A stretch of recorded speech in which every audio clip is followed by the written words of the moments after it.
The world's come to expect great things from UC Davis. The bold, the daring, the big ideas that do more than address today. They solve for tomorrow. Because we've never viewed better as before and after. Systems are ever evolving, and instead of letting them evolve around us, we change with them and lead the charge. We invite you to lead with us, answering the questions the world has yet to ask,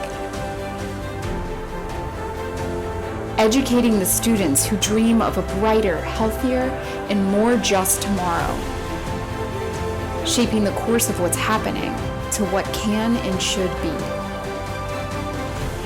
We keep the big picture in frame with a clear understanding of every detail. Bringing that image into focus, it takes a different way of thinking.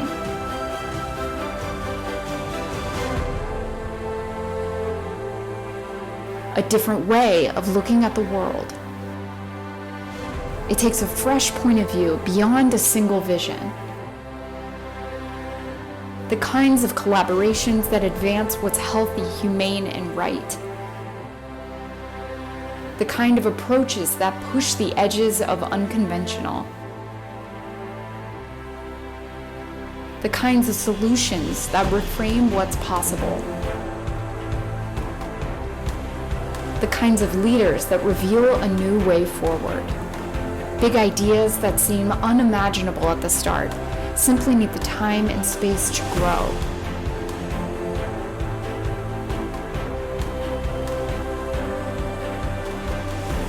To uproot injustice, to remove barriers, to break through. And to do it all over again, better. When the world calls on UC Davis, it expects great things.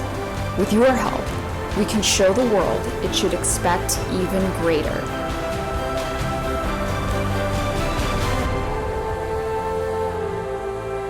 Expect greater from UC Davis for the world.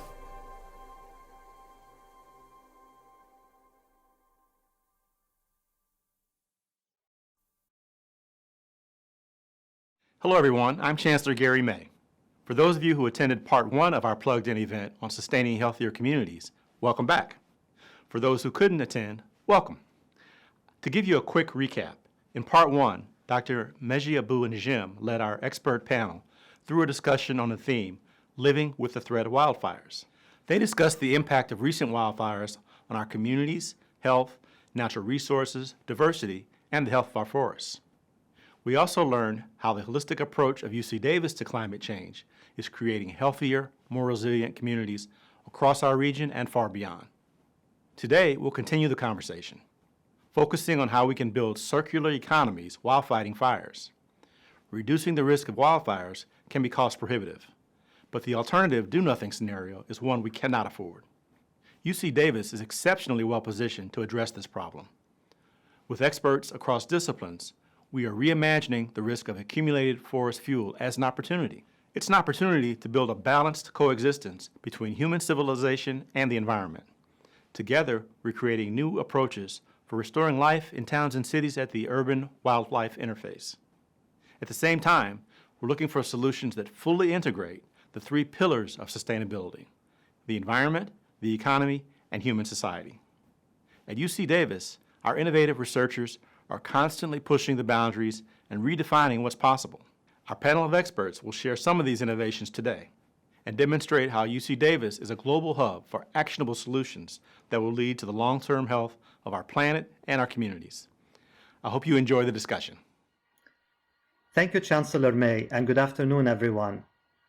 Thank you for joining us today for part 2 of our special 2-part plugged-in event on sustaining healthier communities. I'm Majdi Abu Najm, a faculty at the Department of Land, Air and Water Resources at UC Davis, and I will be moderating today's talk. The university wanted to host these plugged-in events for you, the supporters of UC Davis, so we could stay connected during these days of social distancing, and so we could keep you appraised of the many exciting things happening at UC Davis. Before I quickly introduce the topic and the amazing panel we have today, I would like to send this message of love and support to all the communities impacted by fires. As a believer that photos are worth 1,000 words, I'm thankful to my Paradisian friend Ellen Meyer, who shared with me these photos that echo the story of Paradise and the hopes of a strong community that rose above the ashes of Camp Fire to reimagine a sustainable future that embraces resilience, low carbon living, and full integration with nature. The magnitude of loss and devastation destroyed the physical infrastructure of Paradise, but with a strong sense of community, Paradisians quickly regrouped and started the process of reweaving their social fabric, and I'm humbled to be a very small part of this reimagination journey.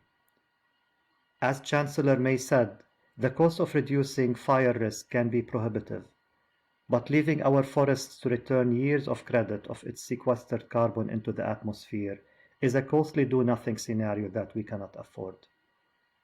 Today, we will think differently and consider the regenerative resources of our forests and lands as opportunities for reimagining a sustainable integration between our communities and the environment. Today, we look for solutions. We challenge the norms, and before we search for the obvious answers, we search for the right questions to ask.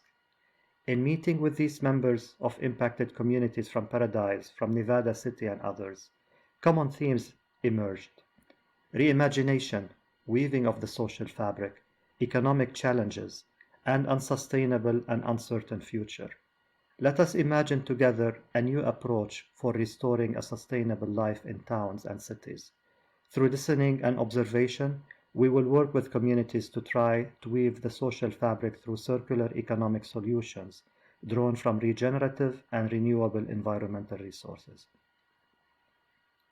UC Davis is exceptionally positioned to address this problem, and today I'm thrilled to introduce an inspiring panel of experts. We will start with Professor Hugh Safford, who will share his global experience and in-depth local knowledge of our forest systems. He will help us quantify the vast resources available and the opportunities and possibilities we can consider. Then, Professor Michele Barbato will share the latest in building materials and sustainable shelters and demonstrate how restoring all practices in construction material can be a very viable solution for sustainable, low carbon, and fire resistant homes. Then we switch gears to some of our UC Davis heroes and lifesavers, to Dr. Jamie Payton, who of the UC Davis School of Veterinary Medicine, who used a tilapia skin technique to treat a bear and other injured animals with burn injuries in 2018. Dr. Payton will share with us her perspective on what action can be taken to save lives. Last but not least, Dr. Stephen Kafka of the California Biomass Initiative will share his work in energy, biomass, and opportunities for energy generation from renewable forest materials. After all the panelists have had the opportunity to speak, I will open up for Q&A session. For those of you who have already submitted your questions before the webinar, thank you. If you have not yet submitted a question, don't worry. You will have the opportunity to do so throughout the event. Just type your question in the Q&A feature at the bottom of your screen. If you have a question for a particular panelist, please be sure to mention their name in your question. Lastly, after the Q&A, there will be a short poll that we would like you to fill, which will give us insights into topics that interest you and help us plan for future events. With that, let's get started. It is my sincere pleasure to introduce Dr. Hugh Safford, a member of the research faculty with the Department of Environmental Science and Policy, as well as the regional ecologist with the USDA Forest Service Pacific Southwest region. Thank you, Majdi. I'm going to begin our session today by summarizing current conditions and trends in California forests. California is about 32% forest. 57% of that forest land is managed by federal agencies, primarily the Forest Service. 3% is managed by state and local agencies and land trusts, and about 40% belongs to private individuals and families, companies, and tribes. The most widespread and ecologically and economically important forest types in California are the yellow pine and mixed conifer forests, which cover about 8 million acres of the state. I will be focusing primarily on these forests in my presentation. Yellow pine and mixed conifer forests supported incredibly frequent fire before the arrival of Euro-Americans in the state. Most stands experienced a fire every 5 to 20 years. Suppression of these fires and human resource extraction, especially logging and mining, have led to major ecological degradation. A typical stand in the early 1800s might have looked like the photo on the left, which is from a relatively undegraded reference forest in northern Mexico, whereas modern stands often look like the photo on the right, a heavily logged site on the Plumas National Forest, which has not burned since the mid-1800s.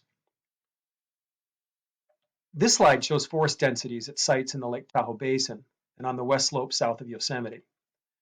The graphics are from stand reconstruction studies that compared modern forest densities with inferred densities in the late 1800s. Tree size increases across the x-axis from left to right. There are many such studies in the Sierra Nevada, and they mostly show the same pattern. Large increases in small and medium-sized trees, and decreases in large trees. The former driven by the long-term exclusion of fire, and the latter driven by logging, drought stress, and the enhanced vulnerability of large trees to beetle attack. Although the loss of many large trees has reduced woody biomass in some California yellow pine and mixed conifer forests, the huge increase in medium and small trees has led to increases in the overall biomass supported by most forest stands. Basal area is a surrogate for biomass, and the four studies summarized here show an average increase of about 30%. Other data sets show less change. Overall, most yellow pine mixed conifer forest stands probably support between 5 to 30% more biomass today than they did in the early 1900s. Fire is the most effective decomposer of biomass in the seasonally dry forests of California, and in its absence, dead biomass accumulates. On average, modern forests support 3 to 5 tons more dead woody biomass than under reference conditions. Or at least they did until a few years ago when the 2012 to 2016 drought killed some 160 million mature conifer trees in the Sierra Nevada, all of which are in the process of falling to the forest floor as we speak. Together, the warming climate and accumulating fuel are leading to larger and more severe fires. This figure shows the trend in California burned area since 1980. The red circles represent years in which over 1 million acres burned. These 6 years are the only years since records have been kept where the 1 million acre mark is reached, and all of them have occurred since 1999. Indeed, 3 of the last 4 years have exceeded this mark, with 2020 reaching more than 4 million acres. This seems like a lot. However, it's important that you understand this trend in the context of California's long-term fire history. The best estimates we have suggest that roughly 18,000 square kilometers burned in the average year in California before 1850, when mass Euro-American settlement began. Precisely 1 year in the entire 112-year data set comes even remotely close to the levels of burning that characterized California millennia, and that is 2020, the year that has been widely branded as a catastrophe, or a fire Armageddon, as I heard it called the other day. But in reality, average burned area in California continues to be far below what we might call normal levels, and this lack of fire is a major cause of ecological degradation in the state's ecosystems. Speaking of the state as a whole, reducing burned area is the wrong measure of success, except in Great Basin and coastal shrublands and near urban areas such as a lot of Southern California and the Bay Area. The real issue is the way that fires are burning. Here we are looking not at overall burned area, but rather the area burned at high severity. Severity is a measure of the ecosystem effect of fire, and here I use tree mortality as my severity measure. In this case, high severity refers to areas in which more than 90% of the tree biomass was killed by fire, as in the inset photo. At the beginning of the time series in the early 1980s, the area of stand replacing fire in the map area averaged around 10,000 hectares, but the regression line begins to rise in the early 2000s and is currently about 7 times greater than at the beginning of the 80s. So again, let's put these numbers into context. The gray bar represents our best estimate of the total area burned at high severity in the Sierra Nevada in typical years before Euro-American settlement. Until the late 1990s, burning in the region generally fell below this range, but beginning in the early 2000s, an inexorable rise begins. In the last 9 years, 8 of them have burned areas at high severity that are well above the pre-settlement range, and the regression line is now more than 3 times higher than the pre-Euro-American settlement mean. Current trends in forest fires in California are not only causing ecological degradation, they are also threatening lives, health, infrastructure, and they are costing us progressively more. The combined value of insured losses in the last 4 years due to wildfires is nearing $50 billion. And in the same time span, more than 45,000 homes and commercial structures were destroyed and nearly 200 people died. The extreme threat to human health posed by widespread, long-term, and high-severity burning is becoming more apparent every year. These trends have various implications, and I'll focus here on a few important ones that link to the following presentations. First of all, there's a massive need to reduce forest density and fuels in yellow pine and mixed conifer and similar forests in California. Management options include mechanical forest thinning and fuel reduction, prescribed fire, and managing fires under moderate weather and fuels conditions. The first option is the least risky and ideally the most likely to contribute to economic development. But the current California economy is not well aligned with either the production or the use of timber or non-timber forest products from federal lands. Current fire trends also have major implications for human health and safety. The following presentations will examine these issues in greater depth. Thank you. Now I would like to introduce Dr. Michele Barbato, who is a professor of civil and environmental engineering at UC Davis. Hello, everybody. Thank you very much. Thank you for giving me this opportunity to present some current research and some work that I'm very excited about on earth and construction as one of the technologies to fight wildfire and also to support a sustainable future for humanity. So earthen construction is something that probably everybody is familiar from an historical point of view. There are different technologies like cob, rammed earth, and adobe that have been used in the centuries, actually in the millennia, for more than 10,000 years to build houses, buildings, structures like the Great China Wall, and some of the examples are given here.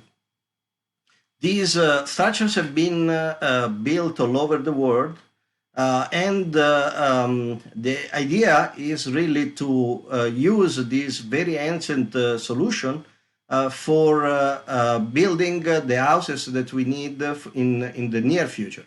It is expected that we will need to build, due to new needs, more than 2 billion new houses in the next 8 years. And fundamentally, if we keep doing it the way that we are doing it now, that's gonna be very difficult to bring down climate change and the effect of warming. So why are we looking at earthen construction?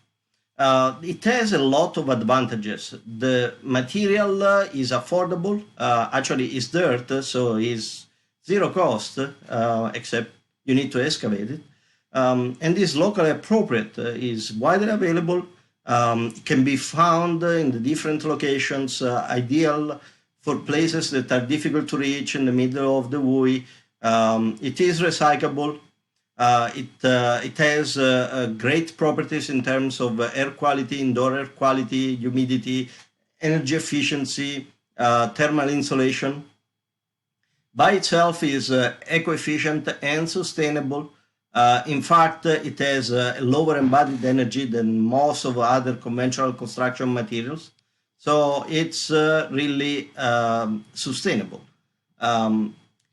And it has been used in modern constructions with different technologies. What we are trying to do is really to re-engineer something that has been done for millennia into a modern construction material that is cost efficient when compared with other materials, and has all of these nice advantages we have discussed.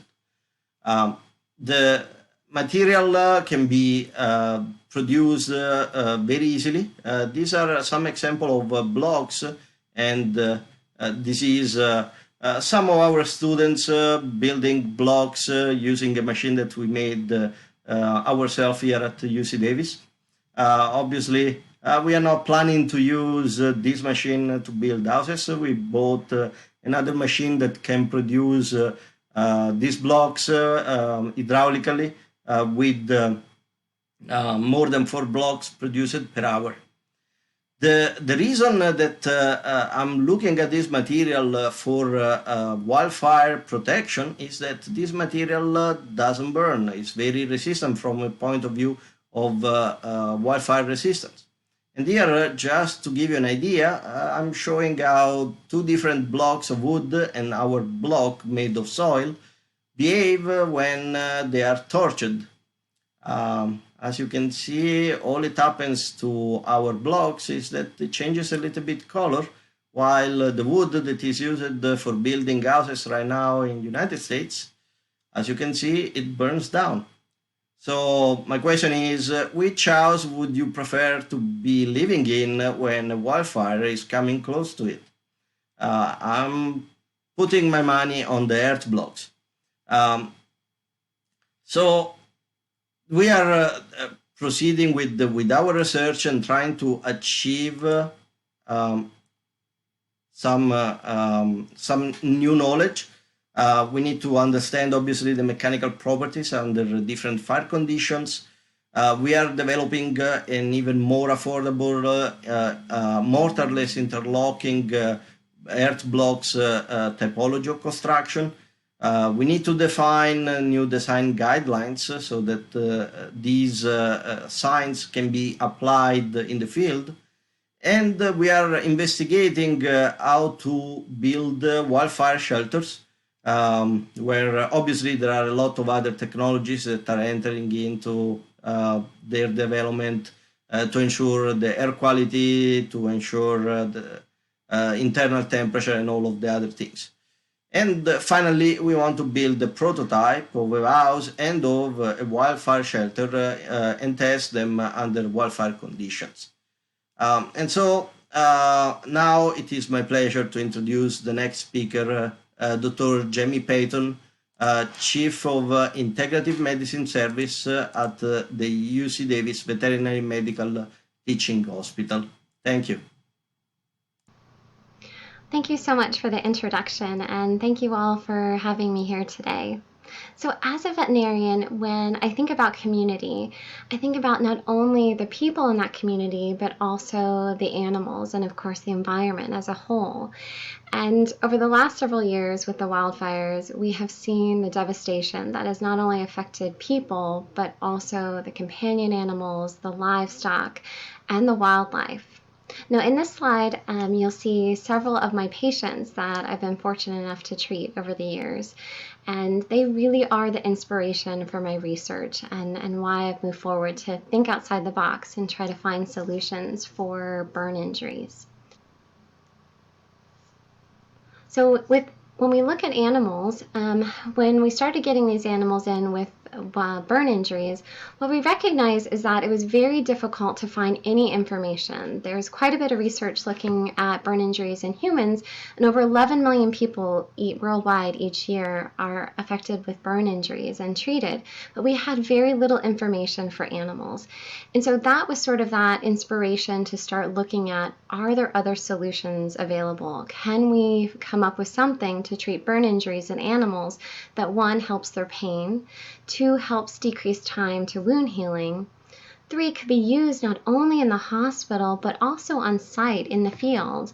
And then the last factor was really looking at, can we afford it? Because a lot of medications and bandages out there are really out of our reach as far as affordability in veterinary medicine. And so that was a factor as well. And so what we started to do was actually look at, is there anything else out there that we could use that would be a byproduct? And with all our research, we actually found that we could use some tilapia skin. So on this slide, what you'll see is there are tilapia fish, and these fish are one of the most highly raised or farm-raised fish in the world, otherwise known as the chicken of the sea, because they're very readily available, and about 40% of that fish is wasted when they use it for meat. So we were able to use a byproduct and create a bandage using the collagen in tilapia skin to help with wound healing. And you can see in the picture here, the top picture is actually it completed and in storage, and the bottom picture is us getting ready to apply it to a patient. So on the following slide, what you can see is these are our patients that we have been able to use the tilapia skin on. There's a dog and a cat. We have the duck, the bobcat, even a kangaroo, although not from California, and of course a horse. And what we have found is that we have used this technique in over 15 different species and consistently found that they have decreased pain, they have improvement in wound healing, and they can go on to live a very happy, normal life. And with wildlife, we're able to release them back to their home, which hadn't been possible previously. And so based on this, we've been able to really improve the care for all animals with effects of wildfire. So for the next slide, what you'll see here is an example of how we charted the wound healing. And this is a bear paw. Unfortunately, the bear had been involved in one of the wildfires and had burned off her paw pads and her skin. Now, I'm sorry for the graphic nature, but it's really important to see that when we applied the tilapia skin that's in the second set of pictures, she was able to go from not walking to walking because of the pain relief it provided. And then over several days, we were able to see that that light pink area, which is new skin, was forming, and she went on to be able to be released and fully healed, which was one of the first times ever that we've been able to do that for an adult bear. So in this next slide, basically what you can see is then we took all this information, all the patients that we've treated from these different wildfires, whether companion animal, livestock, or wildlife, all of them have now helped us develop a new way of treating burns.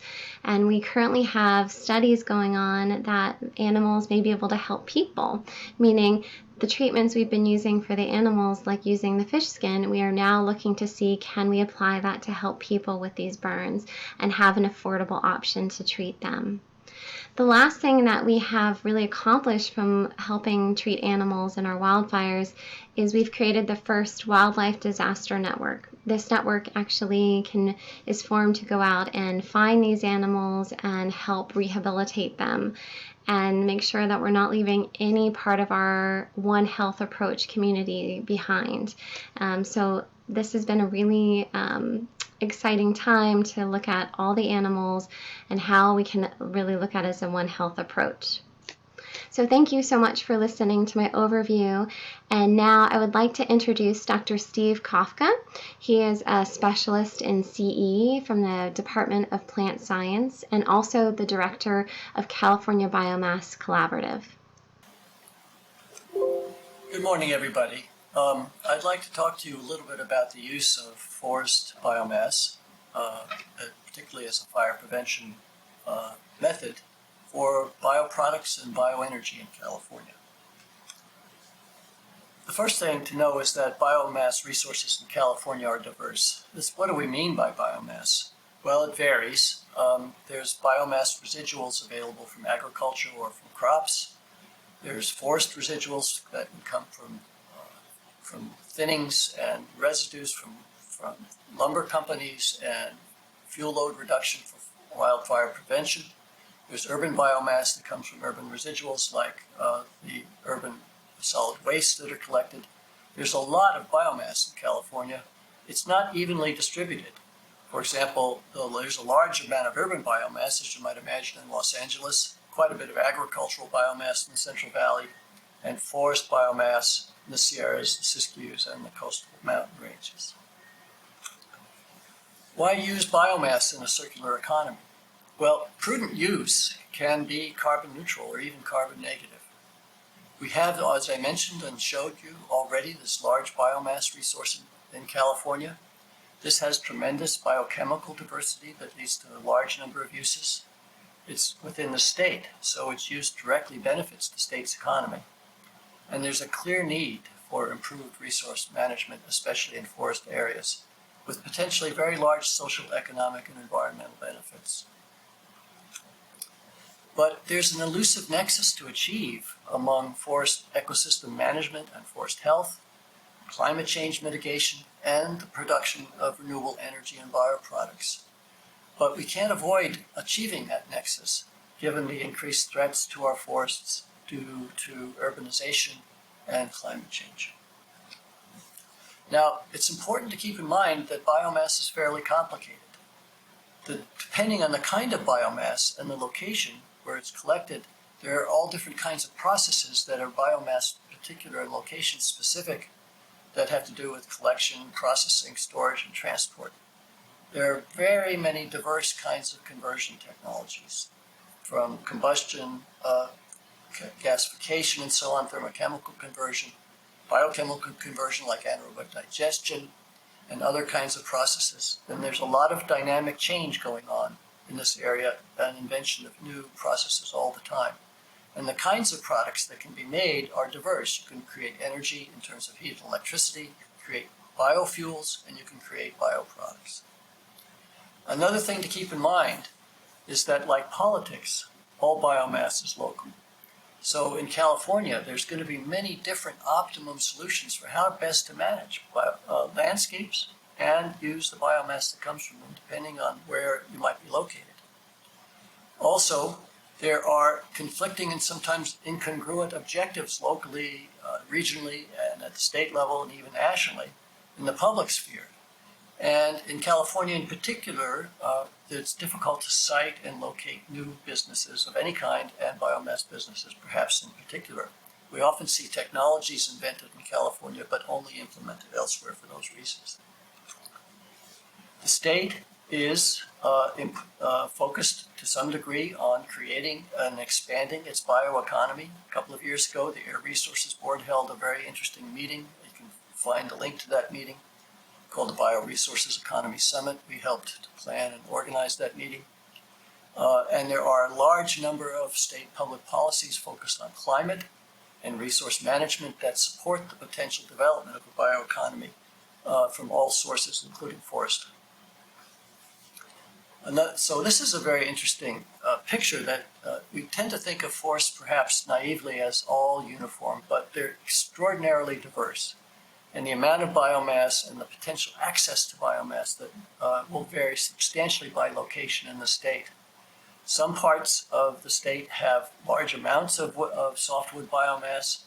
The potential for harvesting material or deriving material from fuel load reduction is robust in some areas, but limited or very limited in other areas. So it's very much a mixed bag.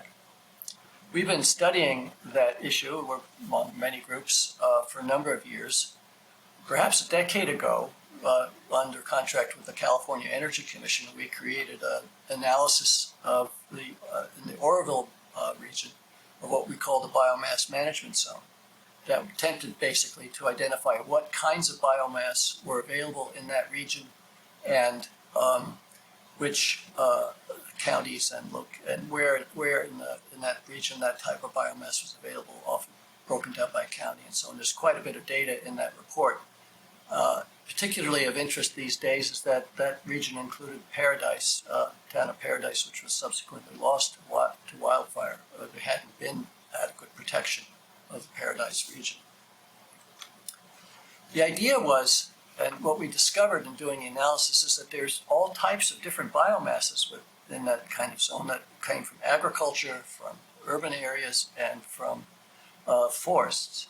But they all had different costs of acquisition and concentration and transportation.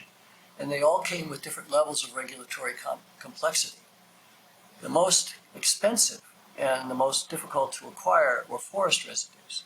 But if you could create a system or a set of uses that could build on all types, you could add forest residues as the regulatory process became solved and as the estimated cost came down based on the more commonly available and lower cost resources. So for example, this is just an example of power production that might occur from the woody biomass in the region that came from timber harvest residuals, orchards, urban wood, fuel load reduction, and sawmill residuals. And you can see different estimates of power production based on the number of bone diatrons that could be harvested in that biomass management zone if it were able to be developed. So given the need for landscape management, greenhouse gas emissions reductions, and the protection of public health, but also given the existence of significant differences about what would be the optimum way to achieve all of those goals, what can we do to build a circular economy? The first is that there needs to be agreement locally in areas about the management goals for a particular biomass management zone or region. Are there no regret policies? Are there actions that can be taken that have multiple benefits that achieve public goods like forest health no matter what, especially over the long term?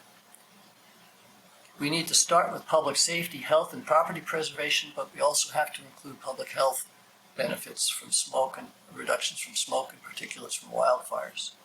So the question is, what biomass management level is needed to achieve these goals? And then if we know that, we can generate an idea of how much biomass is available in terms of its amount, how much per year, and the quality of the biomass, which affects transformation possibilities. Then I think if we can create a process that is open to entrepreneurial innovation, businesses will develop that can use these resources economically and effectively.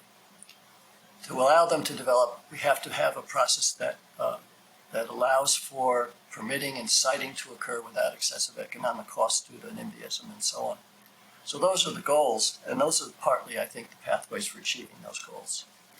As I mentioned, this is an elusive nexus to achieve balance among forest ecosystem health, climate change mitigation, and renewable energy production. But I think it's doable. Thank you very much.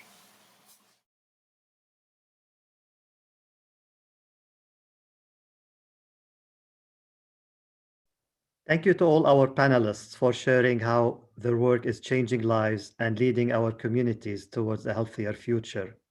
Let's move on to our Q&A segment. I now want to invite all our speakers to come on screen as we begin our discussion. Okay, and as everyone will appear to the screen in a minute, I would start with the questions accordingly. So we had a plethora of questions submitted, so we will dive into those first, and then we will move on to the questions posted during this event via the Q&A box. So starting with the questions, the forest provides abundance of regenerative resources, and as we aspire to building resilient communities, I see focusing efforts to creating circular economies around the forest's regenerative resources as the essential ingredient for building the resilient social fabric of our communities and for maintaining healthy forests. Steve, I would like to start with asking you, how small can we go with biofuel to energy, whether thermal or methane or other technologies, while remaining economically feasible? Are there successful examples of facilities generating energy for communities around the size of 100 to 200 homes? Thanks for the question, Maji. Economic viability is a difficult thing to determine. I would say that the best examples I've seen of smaller scale projects that rely on biomass energy may be in fact found in Europe. Recently visited a facility that took wetland biomass that was produced in the process sustaining peat soils and converted into heat and power for a small German town. That was in Germany, northeastern Germany. That operated on about the scale that you were talking about. So basically the biomass was harvested as hay and then combusted for heat and power, and surplus heat was captured from that process and used for village or district heating. And the power was used directly in the village. But you have to keep in mind that the regulatory and environmental conditions under those circumstances are quite different than we commonly see in, for example, California. We don't often have district heating systems and district cooling systems. So that would be a big change. But if you can capture all of the energy from biomass in a system like that, that tends to make it more economically viable and more viable at smaller scale. It remains a challenge under California's regulatory environment and under our ecological conditions to achieve those smaller scale units, but not impossible. Thank you so much, Steve. And then Hugh, moving into a question for you, what lessons can we draw from the successes and failures of other forest communities that we can bring in to or revive in California? Given your international experience, can you give us an overview, perhaps with some emphasis on the Scandinavian experiences, for example? This is to me, Steve. No, this is for you. Oh, well, I really can't speak to the Scandinavian experiences, except that they are very serious about using forest biomass resources. And they do, in fact, allow for and support technologies that provide for the use of those kinds of materials. California's regulatory environment is quite complicated. And of course, our forests are not quite the same as the forests that we see in Scandinavia, where you have rainfall and snowfall and quite wet conditions. Ours require management. But state policy overall, if you take a step back over the last decades, has resulted in quite a lot of fuel accumulation and very little capacity to access that fuel material. The governor's new initiatives may help in that direction. We hope that they do. But it is a very complex environment, and it requires probably compromise on the parts of all parties engaged to be able to access that material. Thank you, Steve. Hugh, would you like to add to this question, please? Yeah, sure. I think Steve's making great points. I mean, really, the whole forest management and circular economy thing is a kind of a classic wicked problem, right? I mean, you've got situations where there are a lot of different competing interests, and there are major economic issues involved. There's incomplete knowledge in a lot of ways. I think economics are, to a great extent, the key. But economics and ecology, they sort of interfinger, right? I mean, they come from the same Greek roots, basically, how to manage the household, or how to, what do we know about our household?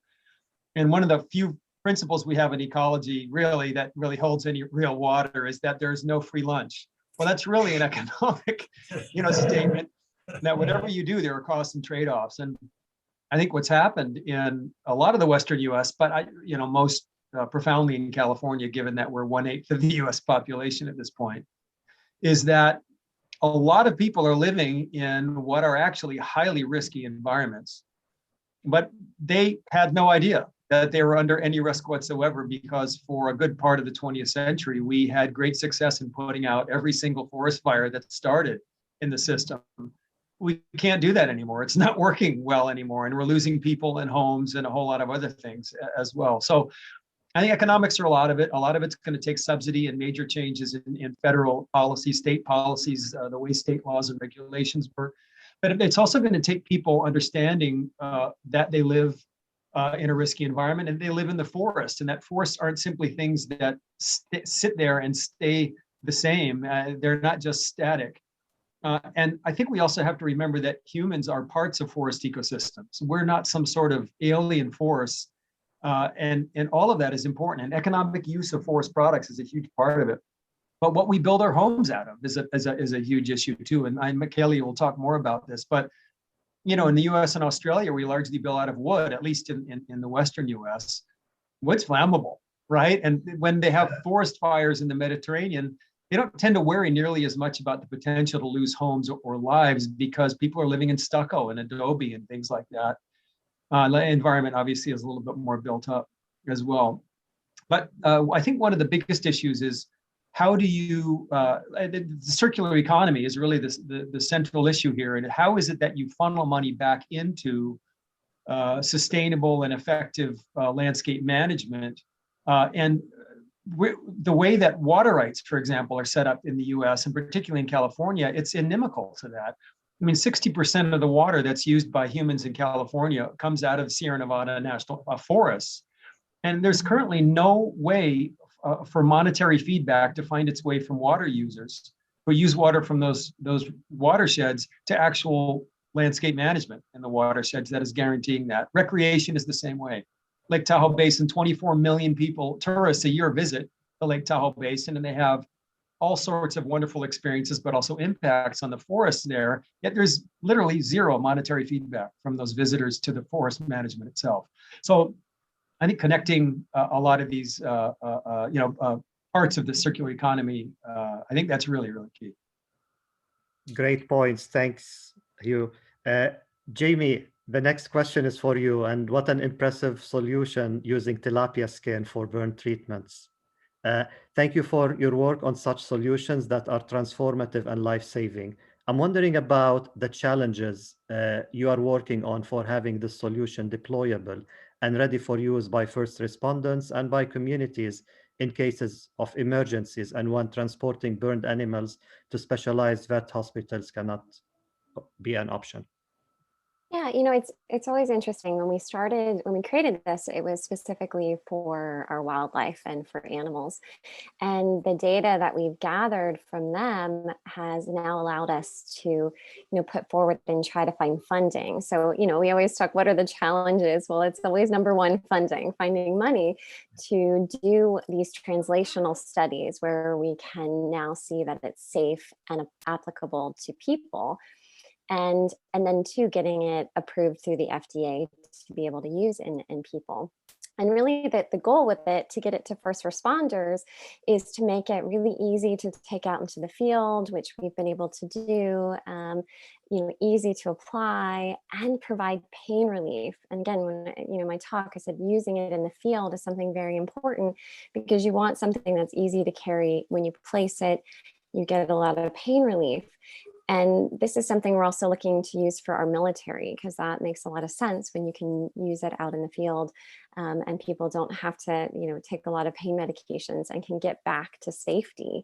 So those are really the challenges right now, is getting the research done and finding funding to do that research.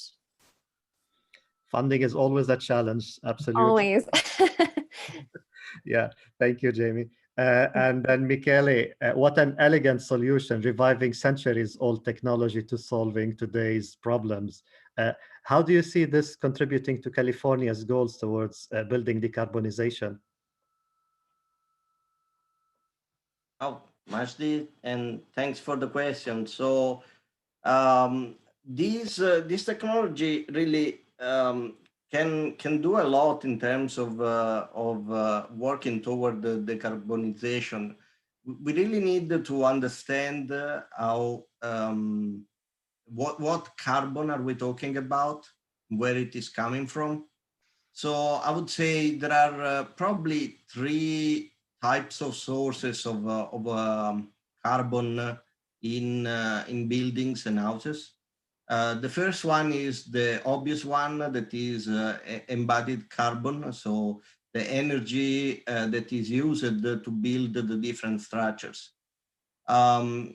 There is not a lot of literature on that. We are working on understanding and quantifying these, but according to the little information that is available, and notice it's very changing very much depending on the location, the embodied energy of earthen house and wooden house is kind of similar. However, in terms of the other source of energy, that is operational energy, these materials, the earth blocks, have a much better R value. They save a lot of energy in terms of keeping the humidity. So it's a great advantage in terms of operational energy for AC and heating in a house. And then there is a third level of carbon that actually has not been investigated at all. That is the carbon content of a building that burns down. And that's actually a huge contributor, because you're not really just burning wood, you're burning plastic, metal, electronics, a lot of things that can give you toxic materials. So you have energy, but you have also toxicity that enters into the discussion. And so when you put all of these together, you find that actually there is a potential to reduce the carbon output in building houses that is very substantial. Great. And to continue, I can see one of the questions in the Q&A that is highly relevant. So maybe we can go over that, Michele. What are the future research gaps needed to be addressed for commercializing or commercialization of earthen blocks? I see from the above comments one addressing pathogens in soils, for example. Yeah, so thank you very much for this question. There are, again, some nuances there. There are some issues that are technology and research related. And then there are some that are more politically related and related to the inertia of the market. The initial cost of earth blocks built with the existing technology is slightly higher than the one of wooden house. And a lot of builders are just used to building with their own technology, and they don't have an incentive to change the way they are doing things. So in terms of research, we are investigating a new technology that is a mortarless interlocking block type of construction. To give you an idea, like Lego type of thing, which would reduce the cost enormously and would also open up a lot of market in terms of new jobs for people that can be trained in a relatively short time in doing and building this construction. We still need to understand the mechanical behavior of these objects once they are subjected to fire. They don't burn, but they could have some internal microcracking and reduction of strength. So we need to figure that out so that we know exactly what is the level of safety of a house that is still standing after a fire, if you can just go in or if you need to do something. And then there is the issue of economics that obviously you need to demonstrate that there is an advantage in building these houses, and you need to do it in a way that people can afford them so that you're not creating a different type of problem. The issue of pathogens, I think I responded in the Q&A, is something that we have not investigated directly, but there is no record in the literature. And I suspect that is because we are using soil that are relatively deep, where the amount of organic material is very, very little. Thank you very much, Michele. Hugh, as land is cleared of brush and accumulated fuel, what opportunities arise for replanting new forest species or restoring native species? Yeah, that has been a big debate in the science community for quite a while. Actually, probably more in response to climate change than specifically to forest management and fire risk. But I think it's valid in both cases. So what's going on is that moving species across landscapes is a little bit fraught and requires a little more assessment than we've tended to do in the past. I mean, the world is full of invasive species that we've introduced all over, thinking that it'd be a great backyard, plant, or that it might do a great job of reducing erosion on, on a railroad embankment, but then it invaded the entire Western US or something. So we have to be careful with that. But within species, genetic heterogeneity leads to what we call sort of gene transfer, which is where you're moving different genetic varieties of the same species around. And there's been a lot of work done on that. And actually, California is currently in the process of updating its seed transfer zones and seed transfer regulations. And this is for the Forest Service as well. to do the same thing. And what we find is that we can move genetic varieties of species around based on the sort of zones of warmth and drought that they're accustomed to, and what's likely to happen in the future. And that can happen in areas where there's been fire, for example, very severe fire like we saw. We've seen a lot of in the last 3 or 4 years. They provide blank slates, places where planting will have to happen to recover forests in a reasonable amount of time, and they're sort of the perfect template or location to plant species like this. Thank you so much, Steve. Sorry, Hugh. And I was looking at the beautiful background that you're having, and I cannot but ask this question: as drought and as climate change becomes a threat, what do you see the role of snow? And can you talk a little bit about potentially snow and the healthy forest? This is for me. Yeah. So the whole water cycle in California is incredibly well, and particularly the human uses associated with the water cycle are incredibly tied to the snowpack. I mean, we actually get a decent amount of precipitation across a lot of California, but it comes in the period between November and maybe early May, and then that's it.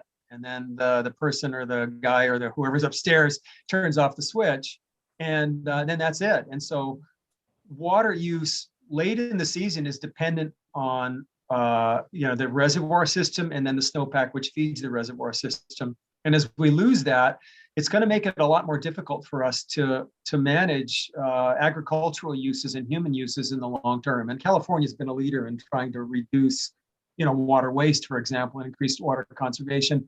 But our ability, for example, to build more reservoirs is relatively limited. Might be able to raise the dams on a couple of reservoirs, but that kind of expansion is nearly finished. So a big issue is going to be, what happens to the snowpack, and all of the projections. Well, we already know. As a skier, I can tell you that, for example, this year recently is a disaster. I went skiing over the weekend and I couldn't believe how little snow there was left, given that it was the very beginning of April. But that's what's going to happen, and they're going to become rain-dominated systems, which is going to result in much droughtier soils and droughtier systems in the long term, and is going to result in a lot more fire in the long term. So it's just another great example of the sort of trends that are happening that are going to force us to, build circular nature-based economies. Otherwise, we're going to be in big trouble. Thank you so much, Hugh. As we continue on our Q&A for the next 15 minutes, you should see a poll on your screen. Please take a minute to answer it as I continue with the questions. The question to the panel is, as we sit down and reimagine sustainable and long-term solutions, fires are a current reality that we know we will face.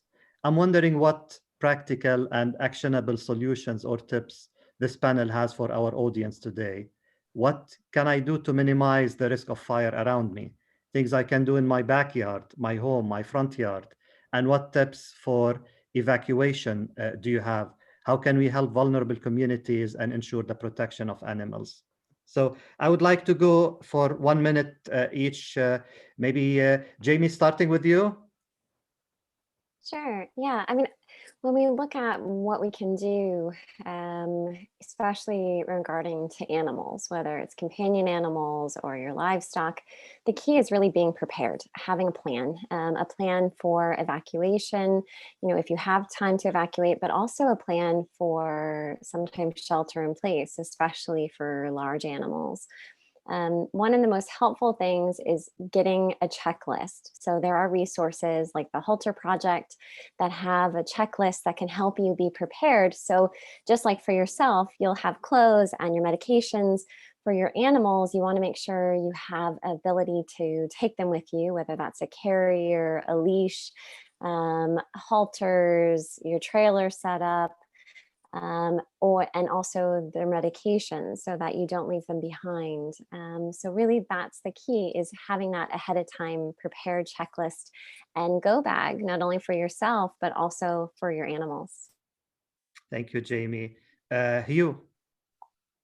Well, if you live in a forest, I think that from the standpoint of home protection, and both Steve and McKelly to an extent talked a little bit about some of these things, but the fact that we build so much with wood in the state, on the one hand, it's a dangerous product to build out of when you're in a very fire area of high fire risk.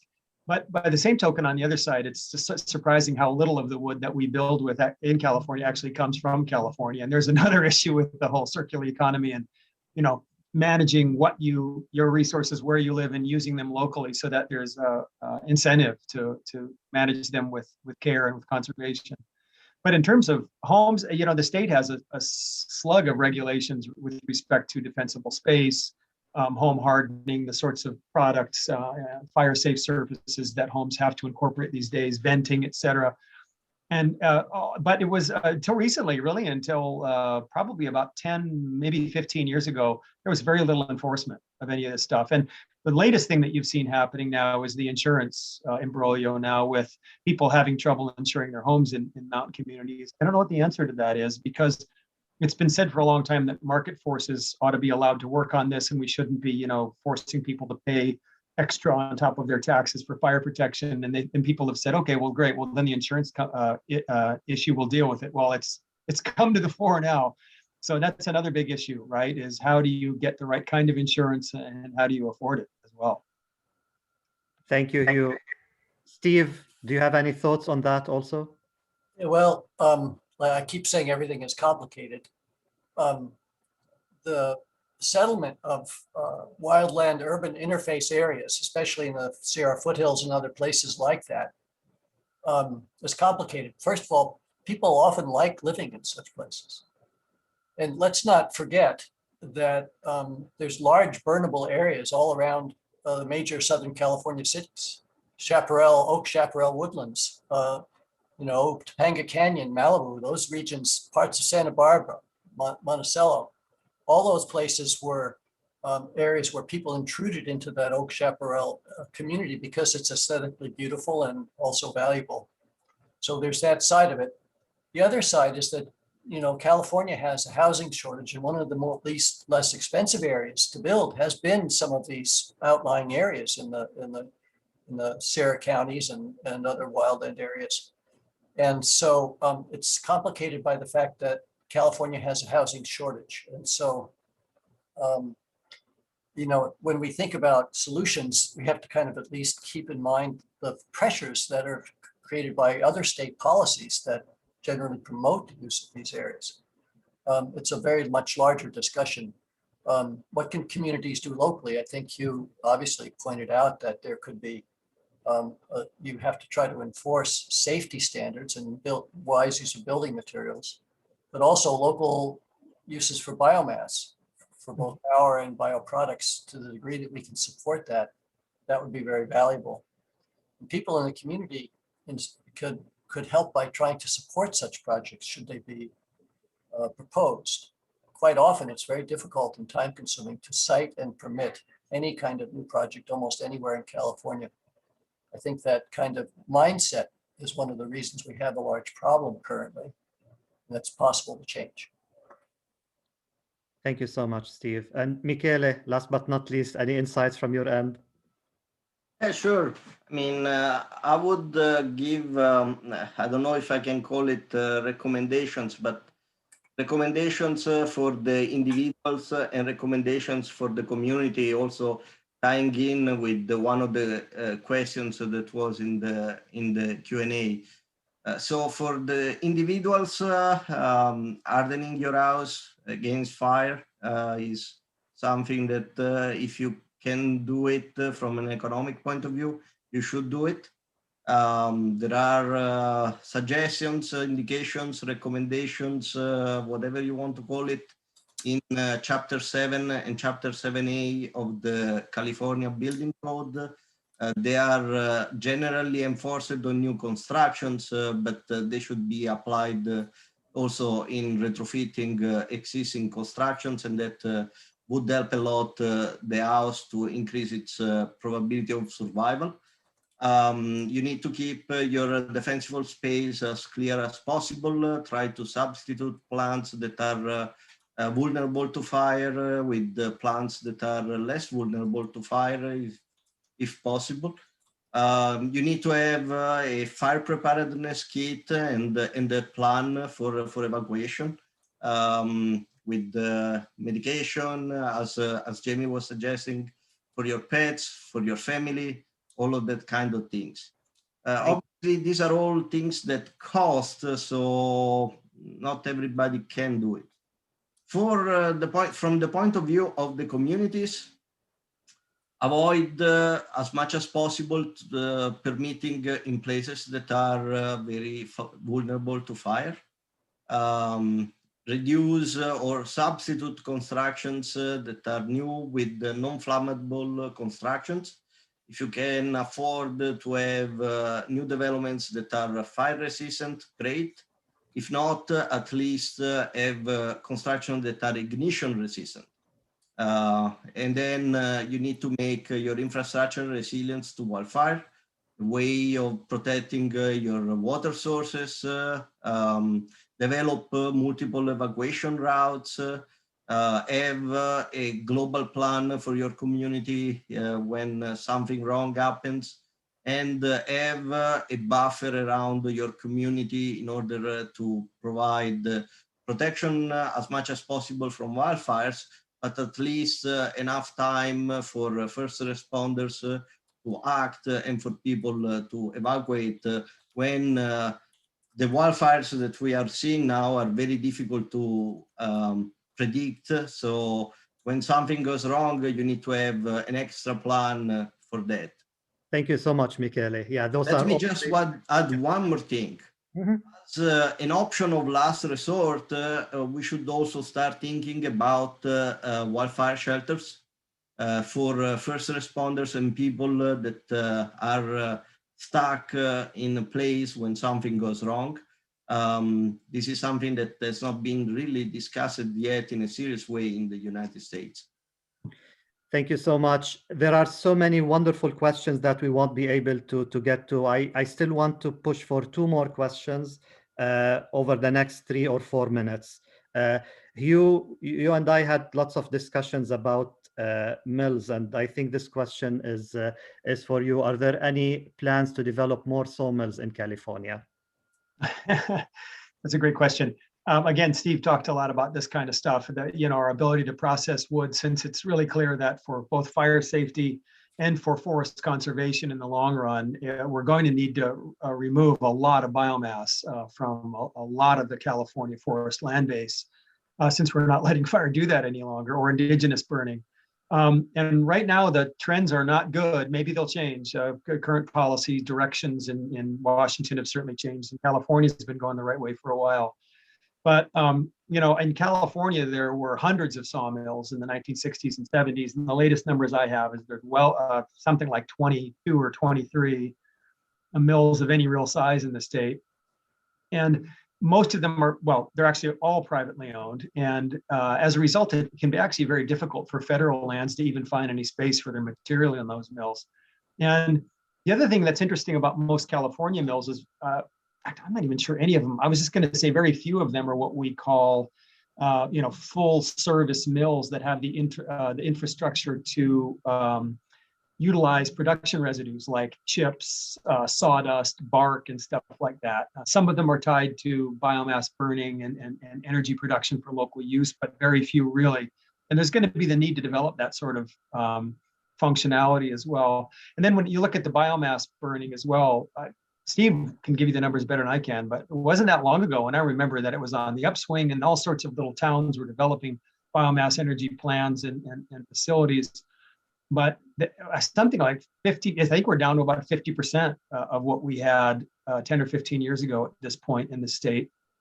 And the state does have the right legislative or regulatory, you know, setup for this. There's a certain proportion of California energy that's got to come from renewable resources by whatever it is, 2030, and a certain amount of that has to come from biomass. So there's, you know, the opportunity is certainly there. The biomass to energy, I don't know if I'm getting feedback. Biomass to energy industry in the state developed starting in the Carter administration, and partly to save landfills, it focused on burning construction and demolition wastes, residues from lumber mills, and agricultural biomass. But largely it has declined. Partly it's due to the aging of technology. It's traditional Rankine cycle boilers mostly. Partly due to the fact that biomass power is among the most expensive sources of power in the state.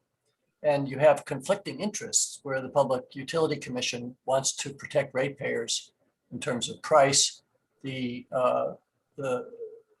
operators of the power system, PG&E, Southern California Edison, and so on, aren't necessarily interested in using that much biomass power in their mix. And you have local pollution effects, which of course are much, much lower than the effects of wildfire, which consumes the same material, or open burning of orchard biomass, for example, in the valley, which consumes the same biomass. But nonetheless, you have local opposition in terms of environmental justice groups and or local neighbors who simply don't like the nuisance of such facilities. So all of those things together have led to the decline in the biomass to power industry. But there are new designs, there's new possibilities, and there's other technologies that might be used. It's too long to talk about here in just a short time, but there are some possibilities if the public will, we're there behind it. Thank you so much, Steve. And the last question is from my Paradisian friend, Alan Meyer, who also you saw the pictures he shared with me during my introduction. So for a community like Paradise that was 90% destroyed by campfire, the pull to go back to what was is strong, yet the opportunity remains. What are some things they can do now as they reimagine and rebuild? Hugh, do you have a quick answer to this before we close our session today? Just don't forget where Paradise is. It's we have a lot of communities like it, and it was sad and a tragedy that Paradise was the first place to really get it like this. It's going to happen to more towns in the future, and Paradise can provide a lesson for how communities can rebuild and move forward in a progressive and more resilient fashion. And cannot forget that fire is coming again. Climate is changing. The vegetation is changing. Got to think about all the things that we've talked about here in terms of building, connections to circular forest economies, rural jobs, egress, access, safety, all those kind of things. These can be built into a community in a situation like this. And it's what a unique and kind of amazing opportunity when you think about it, the direction that Paradise could go, or it could just rebuild itself as a largely wood-based community completely disconnected from the forest around it, and it'll probably suffer a similar fate at some point. I think there's chances for community power systems for a place like Paradise. You would have to have a sustainable level of fuel load reduction and healthy forest management in the region. And perhaps if you could identify what that fuel supply would be on a sustainable basis, you could create a system that is organized around utilizing it. It might be for community heat and power. It might be for bioproducts. It might be for a cohort of potential technologies.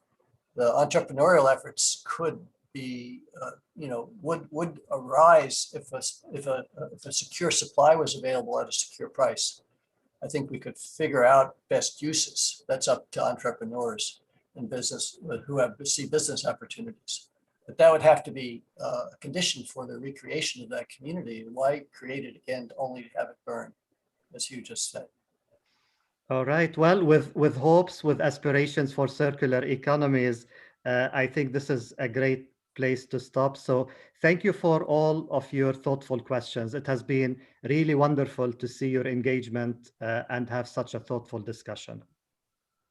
You're welcome. At this point, I would like to thank all our panelists for sharing their time and insights on how UC Davis is leading the charge in making the world a better place by taking bold ideas and creating daring and innovative solutions. Each and every one of them represent UC Davis's commitment to outgrowing the expected, to challenging the status quo, and to finding new ways to help those who need it most. As Chancellor May said in his video, UC Davis's holistic approach to climate change is creating healthier and more resilient communities across our region and beyond. Our panelists today showed how this approach uniquely positions UC Davis as a leader in pushing boundaries and redefining what is possible. Whatever your passion may be, Whether it is in wildfire prevention, public policy, or sustainable housing, there is a way you can help support it. If you are interested in giving to any of these research programs discussed today by our panelists, or to support another area, you can contact Ashley Green. I would like to thank all of you for joining us today and for your philanthropic support. We hope you all are staying healthy and safe, and we look forward to connecting with you again soon. Goodbye and thank you.